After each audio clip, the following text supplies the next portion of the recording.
Hey there, it's Linda Raynier here, and today we are talking about the topic of feeling unfulfilled in your job. So this topic was actually generated by a viewer from my most recent video. This viewer, Stephanie, shared her situation, and I'm going to address and give her guidance in this video. If you're someone who is looking for a surface level answer on how to find a better job or career, that's not today's video, because when it comes to a fulfilling job and career that you want to pursue, there's a lot of deep inner work that's involved before you take the action steps. And trust me, I know, because I'm someone that can help you to find a job that you want. And so if you want to find one that's truly fulfilling, though, it really does take a lot of deep inner work, and that's what today's video is all about.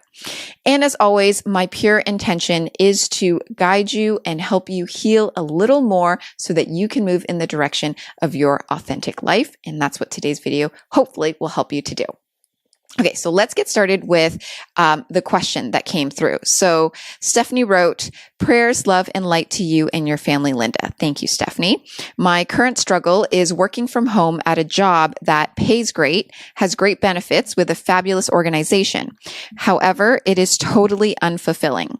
Perhaps this is just my own perceptions. Not only is it somewhat isolating, my husband works 60 plus hours a week and I am the runner of the household. I struggle with feeling enough as a mom, wife, woman, etc.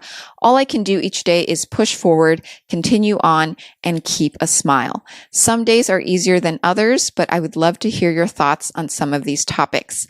Thank you again for sharing, Stephanie. I'm going to address the main one, which is you feeling unfulfilled in your job. So Stephanie mentions that her job has great pay, great benefits, and is with a fabulous organization. I mean, on the surface, that sounds amazing, right? Except for the fact that she feels unfulfilled. Now, if we look at the word fulfillment and we look at the root word, which is full, what is the opposite of that? What's the opposite of full? Empty. If you're someone who's feeling unfulfilled in your job, is that what you're really telling me is that you feel empty? Your job doesn't fill you up.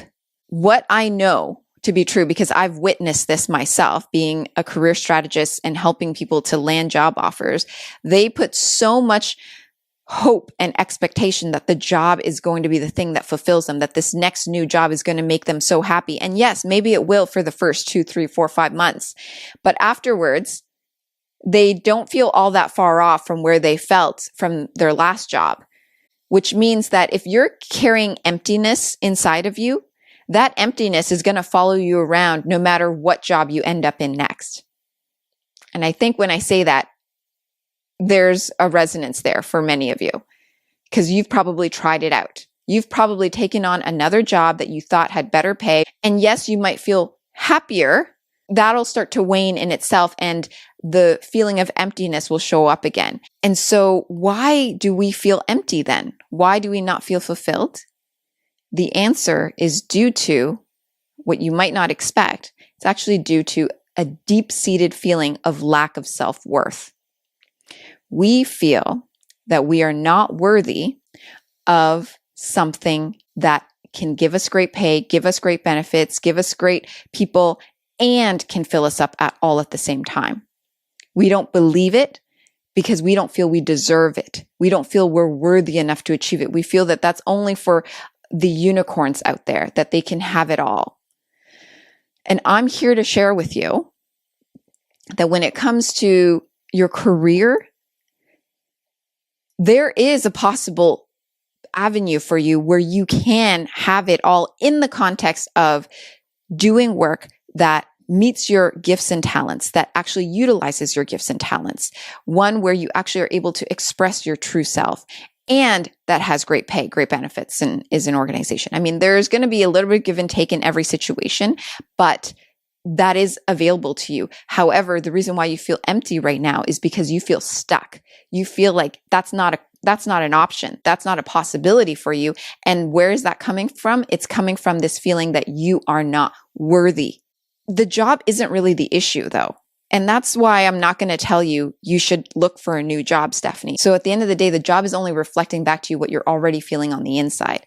So what work do we have to do then is to address the lack of self-worth.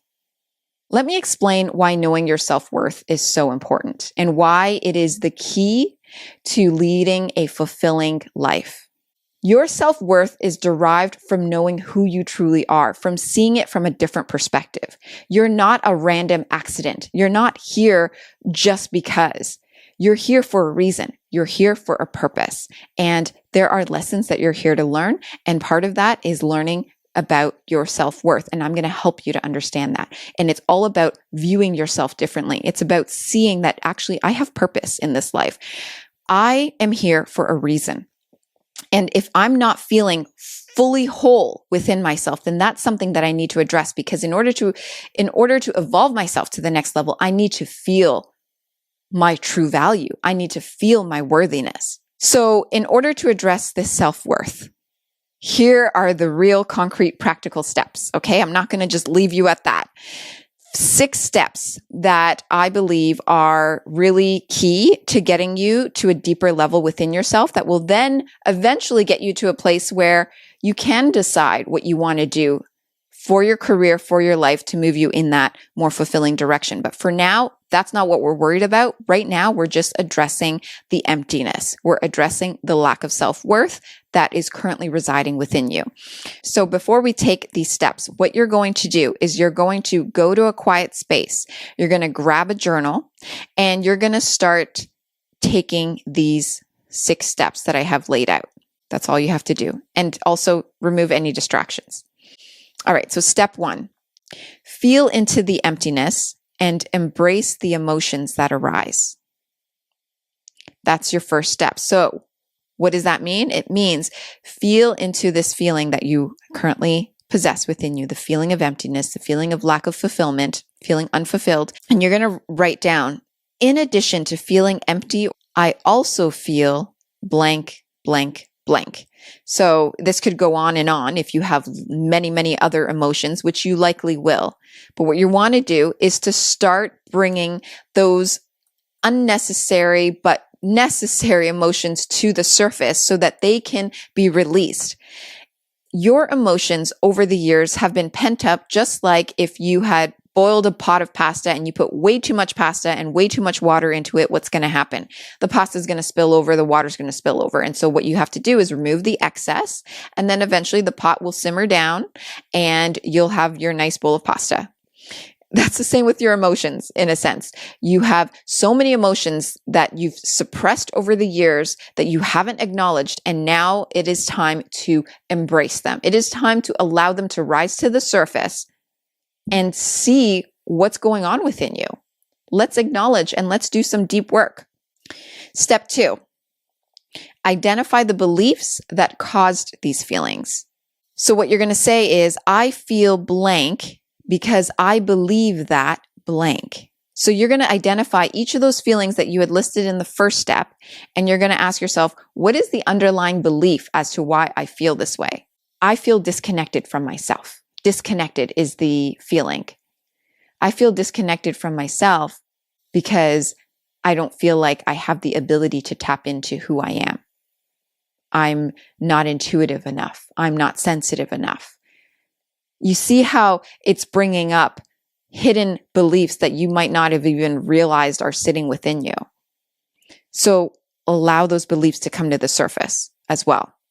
Then step 3, ask yourself, where did these beliefs come from? Where or who? Now, this is the thing. A lot of people, when I talk to them about this, they start thinking, oh, so now it's about time for me to be able to live in this victim mindset and start blaming the people. And I know that's going to be a natural reaction, that you're going to want to start blaming other people who pass these beliefs onto you. But this is not what that's about. Of course, that's going to be a natural reaction. I want you to understand that that's a natural reaction. However, it's not about blaming. It's actually just simply about understanding the people and the pain that they were carrying when they passed on these perceptions and beliefs that you have held on to all of these years. It likely was a parent or a parent-like figure or a teacher or other students, or maybe in your more earlier adulthood, it was a boss or coworkers that have created these beliefs within you. Where did these beliefs come from? So answer that. Step 4, ask yourself, what pain were they carrying at the time? This is where it takes a little bit of this your natural intuition to kind of tap in to that individual who you remember, let's say, insulting you at one point in your life. And you now have to take a different perspective as an observer and look at them in your mind's eye and ask yourself, what pain were they carrying within them that led them to treat me the way that they did? It gives you insight into why they passed on their negative energy and projected their beliefs onto you. And that is very valuable because then it leads to step 5. I'm going through these steps. I'm flying through these steps right now, but I just want to say, before I get into step 5 and 6, which is the last one, I just want to say that each of these steps is going to take a lot of time. Maybe not too much time, but it's going to take a lot of willingness and presence and ability for you to sit with yourself and to be honest with yourself. So this is going to be an exercise that hopefully you'll refer to over and over as you move through this next phase of your life where you are now leading a more authentic life. So step 5, forgive them in your heart and forgive yourself for believing and carrying these emotions and beliefs all these years. This is the thing about forgiveness, is that it becomes much easier to forgive someone when you fully understand why they acted the way they did. So that's why step 4, asking yourself, what pain were they carrying, is so vital, because if you can understand someone else's pain, then you can sort of understand, or maybe fully understand, why they treated you or talked to you the way they did. I know this is really heavy, deep stuff, but I really believe that this is necessary for those of us who want to move ourselves to the next level in our lives. And that's why I'm sharing this with you. Step 6, now ask yourself, what do I want that will truly fulfill me? So if you stay in this job, Stephanie, what else can you do for yourself that would generate fulfillment that has nothing to do with the job?